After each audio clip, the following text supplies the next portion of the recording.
Salve, salve nação alvinegra, começando mais um vídeo aqui no canal John do Timão. Então se você tá chegando agora, já deixa o seu like, se inscreve pra gente bater a meta de 110 mil inscritos. Conto com a colaboração de todos, vamos pra cima e vai Corinthians. Uma ótima segunda-feira, né, a todos os corintianos e corintianas que me acompanham. Uma ótima semana pra gente, né, uma semana importante. Temos início aí ao mata-mata da Sul-Americana, temos o jogo do Campeonato Brasileiro contra o Lanterna, né? Então um jogo assim, um dos mais importantes pra gente nessa sequência, pra gente retomar aí a pontuação dentro do campeonato e muitas outras novidades, certo? Peço que me sigam nas redes sociais, Instagram, TikTok, Kawaii, Twitter, todos os links aqui embaixo na descrição. Vamos pra cima e editor, pode rodar a vinheta. Salve o Corinthians! Bom, família, quero apresentar para vocês a Mais Ágil, parceira aqui do canal John do Timão. Para você que quer fazer a antecipação do seu FGTS, aproveitem, tá? Tem o telefone aqui no banner, tem um link na descrição que joga direto no WhatsApp da Mais Ágil. Você entra, manda uma mensagem, fala, ó, vim pelo canal John do Timão, quero antecipar o valor do meu FGTS, né? Você que está precisando aí para comprar algo, para fazer uma viagem, para investir esse dinheiro, não importa, né, qual seja o seu objetivo, a Mais Ágil é a solução rápida e simples, então aproveitem, né? E além disso, quem fizer a antecipação do FGTS com a Mais Ágil vai concorrer a um sorteio de 10 camisas de times, né? E aí temos torcedores de outros clubes participando, e aí quem veio pelo John do Timão vai concorrer aí às camisas do Corinthians, né? Serão 10 sorteios, se você ganhar, escolhe lá a camisa do Coringão e vai ser premiado, tá? Então, olhem essa oportunidade, o pessoal que fica pedindo camisa, falando com o John aí, ó, tá aí, ó. Antecipa o FGTS com a Mais Ágil que você já vai concorrer a esse prêmio. Bom, família, ontem tivemos o confronto de ida da final do Campeonato Brasileiro Feminino, São Paulo e Corinthians. O jogo aconteceu às 10 da manhã no Morumbi, tá? E o time do Corinthians fez um jogaço, né? Dominou aí as ações da partida. O São Paulo em alguns momentos conseguiu equilibrar, tá? Mas na hora H, na definição ali das jogadas, o Corinthians abriu 1-0, aí 2-0, 3-0, né? Na reta final ali fez o terceiro gol. E, cara, mais no final ainda o Corinthians tomou um golzinho, né? Numa jogada ali que a nossa zagueira acabou escorregando e tal, na saída de jogo. Tomamos esse gol, mas trazemos para a Neoquímica Arena uma vantagem muito bacana, né? De 2 gols. Então o Corinthians pode perder até por 1 gol de diferença, que se torna aí, mais uma vez, campeão brasileiro feminino. Parabéns para as Brabas, né, por essa atuação, por esse resultado muito importante, tá? E domingo, já dessa semana, teremos aí o jogo da volta dentro da arena. Tomara que com mais um título para o nosso Coringão. E falando sobre o time masculino, né, sobre o Campeonato Brasileiro, ontem o John esteve de olho aí em algumas partidas, né? Como eu disse, as partidas das 4 horas da tarde eram as mais importantes para o Corinthians e tivemos alguns resultados interessantes. Bragantino e Grêmio empataram em 2-2. O Criciúma tomou uma goleada de 5-0 do Palmeiras. E o Fluminense perdeu do Juventude de virada, tá? Esse que é um ponto importante. O jogo tava 1-0 pro Flu, de repente o Juventude 1-1, 2-1. Matou o jogo, tá?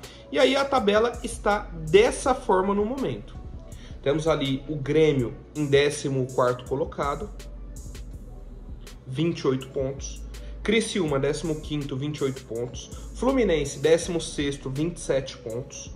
Vitória, 17º, 25. Corinthians, 18º, 25. Cuiabá, 19º, 22. Atlético Goianiense, o 20º, 18. Cuiabá joga hoje contra o Internacional fora de casa, né? Então um jogo complicado aí para eles. Se vencer, ultrapassa o Corinthians, tá? Mas não muda muito a vida do Corinthians nesse momento. Não muda muito a nossa vida. O que a gente precisa? Vencer o Atlético Goianiense no fim de semana. Tá? O primeiro ponto que a gente tem que pensar durante essa semana aqui de Campeonato Brasileiro, né, referente ao Brasileirão, é isso. A gente tem que vencer o próximo jogo. Depois a gente começa a olhar as demais partidas, né? Tem o Fluminense, por exemplo, que pega o Botafogo. É um clássico, mas o Botafogo aí precisando da vitória também. Porque o Palmeiras goleou, encostou neles. sabe? Então é rodada complicada para todo mundo. Vitória contra o Juventude venceu um jogo muito importante, certo? Então é jogo difícil para todo mundo, tá? O que eu tô enxergando nesse momento, é o Criciúma na briga com o Corinthians, tá? Eu acho que o nosso principal adversário ali, além do Fluminense, vai ser o Criciúma também. Já temos os 3 da zona do rebaixamento, né, nessa briga. O Atlético Goianiense, Cuiabá e o Vitória, né, são os 3 times ali que estão juntos do Corinthians. E temos que buscar algum outro adversário ali para entrar na zona do rebaixamento e o Corinthians sair. Pode ser o Flu, e vejo muito forte nessa briga nesse momento o Criciúma. Temos o confronto direto contra o Criciúma fora de casa ainda no segundo turno, né, depois de uma sequência aí de algumas partidas. Então a gente acende esse sinal de alerta e vamos acompanhando a situação do Corinthians no Brasileirão, tá? Bom, família, nosso atacante Memphis, né, seguiu a rotina de preparação dele aí para a estreia com a camisa do Corinthians. Não teve folga no fim de semana, né? Ele fez o primeiro treinamento na quinta-feira, depois da coletiva dele. Treinou quinta, sexta treinou em 2 períodos, sábado em 2 períodos, domingo 2 períodos, e vem seguindo esse trabalho específico, né, individual para ele, tá? O time do Corinthians viajou para o Rio de Janeiro e tal, ele ficou no CT Joaquim Grava fazendo esses trabalhos específicos, certo? Ele fazia as atividades em 2 períodos, né? Então de manhã e à tarde, e nos intervalos ele estava fazendo um trabalho de carga na academia para esse realinhamento físico, tá? Então a nossa comissão médica, né, os preparadores e fisioterapeutas estão assim, ó, muito focados nessa preparação, nessa estreia, né, do Memphis com a camisa do Corinthians, que a gente sabe a importância que ele vai ter para o nosso time, tá? Então ele está se dedicando também, né, nesse sentido, fim de semana e tudo mais, e a expectativa, né, para o torcedor que sempre pergunta, a gente vem comentando sobre isso, é que ele estreie no sábado contra o Atlético Goianiense. Jogo em casa, 4 horas da tarde e tudo mais, a expectativa é essa, tá? Provavelmente não deve ser o titular já, deve entrar aí no decorrer do jogo, mas tranquilo, né? Ele estando apto a jogar já é muito bacana. E a gente tem que pensar também na Sul-Americana, né? Nisso que a gente vem comentando da sequência de jogos. Amanhã já tem jogo da Sul-Americana fora de casa. A gente pega nada mais, nada menos que o Fortaleza. Jogo de ida. Aí pega o Atlético Goianiense em casa no sábado. Na terça já tem o Fortaleza de volta em casa, tá? E aí o que a gente pensa? Vai com um time misto amanhã? Vai poupar alguns jogadores para ter força máxima no Brasileirão? Vai jogar com força máxima na terça, no sábado e na terça de novo? Né? Que aí depois tem um clássico contra o São Paulo fora? Não sabemos, né? A gente vai acompanhando aí para entender um pouco mais desse planejamento, qual vai ser a estratégia do nosso técnico Ramon Dias, né? E o auxiliar também o senhor Emiliano. Sobre o Diego Palacios, né, nosso lateral esquerdo com apenas 45 minutos em campo no ano de 2024, segue também a preparação, né, fazendo trabalho no gramado, já passou por essa transição física e tudo mais, está evoluindo aos poucos, mas a previsão dele ainda é um pouco mais extensa, um pouco mais longa, né, essa previsão de retorno do atleta Diego Palacios.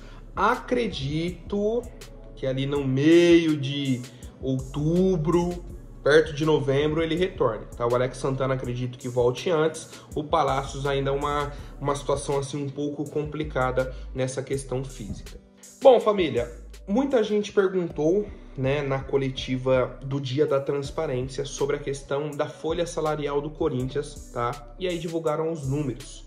Atualmente, a folha salarial do Corinthians bateu 22 milhões e meio de reais, né, totalizando aí salários, direitos de imagem e encargos trabalhistas.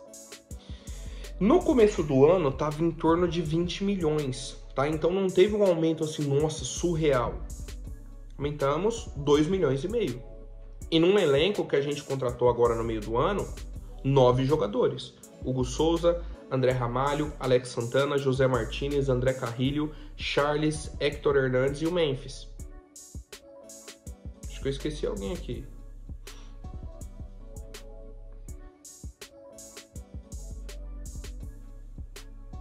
esqueci alguém aqui, tá faltando alguma contratação que passou batido. Mas enfim, tá? Foram os principais nomes que tivemos aqui nessa janela. Os principais nomes. E nomes que tem um salário mais alto, Memphis, por exemplo, que a gente vai pagar uma taxa baixa, tudo bem, mas isso se soma ao salário do Hugo, que vai ser um salário alto, que é o goleiro titular agora, do próprio André Ramalho, né? Você vai somando, vai aumentar. Teremos, obviamente, no fim do ano, uma outra troca de elenco. Alguns jogadores estão com os dias contados. Um exemplo bem simples, o Caetano. Virou o ano, não fica no Corinthians. O Romero, eu tô achando que virou o ano, também não fica no Corinthians.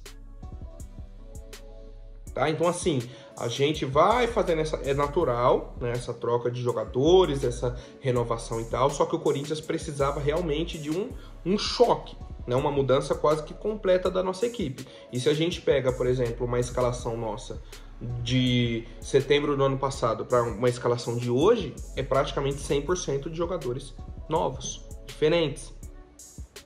Isso é renovação de elenco. Isso é uma mudança drástica. E para isso você precisa gastar um pouco, né? Aí vai da inteligência, daquela expertise, de observação, né? O pessoal do scout, observei um jogador aqui, tem qualidade, traz. São essas situações, tá? Mas o Corinthians vem pagando salários em dia, né? Inclusive a gente trouxe aqui algumas oportunidades pagando adiantado, né? Vem seguindo tranquilo. Pelo menos essa questão aí de salários e tudo mais não vem sendo um problema para nossa equipe. Bom, família, falando rapidinho agora de mercado da bola, surgiu uma notícia nesse fim de semana, tá? O Rafa Alcântara trouxe aqui nas redes sociais, que o Corinthians entrou na disputa pela contratação do volante Arthur da Juventus. E aí já me acendeu uma luz de alerta. Eu falei, cara, não era uma posição que o Corinthians vinha buscando, e mais, não é um jogador livre no mercado, ele tem contrato com a Juventus. Acendeu a luz de alerta. E aí fui entender o contexto. É uma negociação para 2025. Primeiro ponto. Tá? Então, para o torcedor aí que viu a foto do Arthur, tentou entender. Primeiro, para contextualizar, é um jogador que chegaria para 2025. Não é uma negociação para agora. Agora começa a fazer sentido. Mas temos Grêmio na briga, Palmeiras de olho, Flamengo e o Corinthians meio que entrou na reunião, tipo, o que tá acontecendo aí que vocês estão negociando com esse jogador, tá? Fui dar uma olhada na carreira do Arthur, né, que sumiu do radar, foi contratado aí pelo Barcelona em 2018, surgiu muito bem no Grêmio, ganhou Libertadores, foi pro Barcelona, seleção brasileira, ali em 2018, 19, ele tava no auge dele, jogando no Barça, titular da seleção brasileira, tranquilo. Aí foi decaindo, fechou com a Juventus da Itália, né? Então um time grande também ainda, numa troca ali, novos ares. Fez alguns jogos pela Juventus, né? Basicamente ali uma temporada na sequência aí, cara. Daí para 2021 mais ou menos para frente, meu Deus do céu. Perdeu muito espaço na Juventus. Foi emprestado pro Liverpool, fez um jogo na temporada inteira. Voltou, foi emprestado de novo para a Fiorentina, né? Aí jogou a temporada real pela Fiorentina, mas sem grande destaque, voltou para a Juventus agora. E aí ele enxerga com bons olhos um possível retorno para o futebol brasileiro, né? Já que ele está sem espaço na Juventus, no futebol europeu também o pessoal já está com o pé atrás para contratá-lo, depois dessa experiência no Liverpool e até na própria Fiorentina. Qual que é a questão? O salário dele é muito alto, né? Um salário muito, muito alto. E aí a minha opinião é a seguinte, é um jogador de 28 anos, não vem de um histórico bom, eu não traria nesse momento, tá? Nesse momento que eu falo, pensando no time do Corinthians hoje, na questão financeira, planejamento para o ano que vem.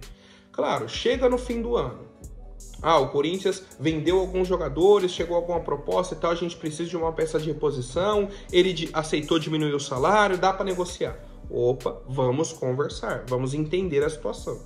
Hoje, na minha opinião, não faz sentido, tá, o Corinthians entrar nessa briga para fazer uma contratação pro ano que vem, né? Ainda mais nessa posição, a situação do Arthur, tá? Se fosse outro nome, por exemplo, algum atacante que tem alguma identificação com o Corinthians, alguma coisa nesse sentido, aí daria para você já colocar como prioridade. Nesse momento, o Arthur é prioridade 000 no Corinthians, tá? O que tem é o interesse dele em voltar ao futebol brasileiro. Como eu disse, Grêmio tá de olho, né? Que foi o time que ele surgiu aqui no Brasil. Palmeiras, Flamengo e o Corinthians entrou nessa conversa aí também para entender, né, quais são as possibilidades, os pedidos aí do Arthur para retornar ao nosso futebol. Certo, família? Por hoje é isso. Amanhã eu volto com mais novidades sobre o nosso Coringão. Até mais, um forte abraço e vai Corinthians!